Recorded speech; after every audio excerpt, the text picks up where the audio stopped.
বাবু নাও 7 up খাও। কিসের 7 up? তুমি জানো না আমি ব্রাজিল সাপোর্ট করি।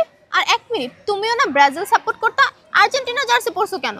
হ্যাঁ ওই যে দেখো নাই, দেশে যখন দল পল্টি গেছে, আওয়ামী লীগের লোকজন সব বিএমপি হয়ে গেছে, আমিও আর্জেন্টিনা ওয়ার্ল্ড কাপ জেতার পরের থেকে ব্রাজিল বাদ দিয়া আর্জেন্টিনার সাপোর্ট করতেছি। শুনে কি রাগ করলা? তো রাগ করবো না, মানে তুমি এখন ব্রাজিল রেখে আর্জেন্টিনা সাপোর্ট করবা? না শুধু কাপের লিগা না, এই যে তুমি কো ব্রাজিলের সাপোর্ট করে এই পর্যন্ত কি পাইছি কষ্ট ছাড়া। ব্রাজিলের সাপোর্টার গো অর্জনের চাইতে গর্জন বেশি, ওরা খালি চিল্লায়। ব্রাজিল কি করছে, ছোটতে বড় হয়েছে, এই পর্যন্ত 2 চোখে কাপ লইতে দেখলাম না। আর আর্জেন্টিনা গতবারই চ্যাম্পিয়ন মেরে দিছে। তারপরে তুমি কও আমি যে ব্রাজিল সাপোর্ট করুম, ব্রাজিল সাপোর্ট করে কি লাভ?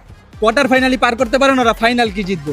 আর অগবল স্টার প্লেয়ার নেইমার মাঠে কম খাটে বেশি খেলে, কিছু হলে ইনজুরি আর নাটক। ওর তো ফুটবলার না, ওর তো অভিনেতা হওয়ার দরকার ছিল।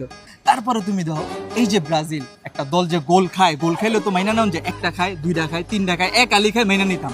7টা গোল খেয়ে গেছে। 7টা গোল খাওয়ার পরে তুই জীবনে 7 আপ হাতে লইতে পারতাম না, খালি কিছু হলেই 7 আপ কয়েচা তাই তো। এর লিগে আমি ভাবছি এত কষ্ট মষ্ট সব বাদ, আর্জেন্টিনা সাপোর্ট করুম, ব্রাজিলের সাপোর্টই করুম না। তুমি বাবা ভালো একটা বুদ্ধি দেই, ব্রাজিল এগুলো বাদ দিয়ে দাও, আর্জেন্টিনার সাপোর্ট করো। দুজন একলগে মিলে 7 আপ খামনে। তোর সাথে ব্রেকআপ। ব্রেকআপ মানে কি বলতেছো তুমি? হ্যাঁ, তুই তো লয়ালি না, মানে আর্জেন্টিনা ওয়ার্ল্ড কাপ জিতছে দেখে তুই ব্রাজিল রেখে আর্জেন্টিনা চলে গেছিস। কয়দিন পর তো আমাকে রেখে অন্য মেয়ের কাছে চলে যাবি। তোর সাথে ব্রেকআপ। আমাকে আর কোনো কল দিবি না, মেসেজ দিবি না, কোনো কিছু না, ব্রেকআপ।